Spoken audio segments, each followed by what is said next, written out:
Kita awali Kompas Sulsel dengan informasi seorang bocah di Kabupaten Takalar, Sulawesi Selatan tewas usai terjatuh ke dalam sumur bor. Korban terjatuh saat bermain layangan bersama saudara dan teman sebayanya. Warga Dusun Bonto Ngape, Desa Kalena Bonto Mangape, Kecamatan Galesong, Takalar, Sulawesi Selatan berjuang keras. Mereka tengah mencoba mengangkat bocah 4 tahun yang terjatuh dalam galian sumur bor di tengah sawah. Korban bernama Muhammad Uwais terjatuh saat bermain layangan bersama saudara dan teman sebayanya. Evakuasi tubuh korban pun berlangsung dramatis lantaran galian sumur bor yang kecil.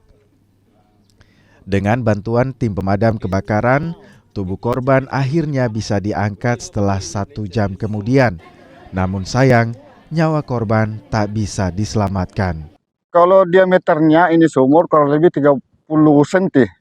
30 cm. Jadi agak sempit. Jadi anak-anak tersebut sempat kita bersama-sama evakuasi pertolongan, tapi karena sulitnya evakuasi karena sempit. Ini berapa jam baru bisa di? Kurang lebih 1 jam. Kurang lebih 1 jam. Kurang lebih 1 jam. Tapi kondisi atau posisi anak-anak ini dia berdiri. Posisi anak-anak berdiri dengan tangan di bawah, kayak seperti ini, tangan di bawah. Kemudian pada saat itu dia pelan-pelan dia tenggelam kasnya. Pelan-pelan dia tenggelam. Jenazah korban kemudian dibawa ke rumah duka untuk kemudian dimakamkan di pemakaman umum.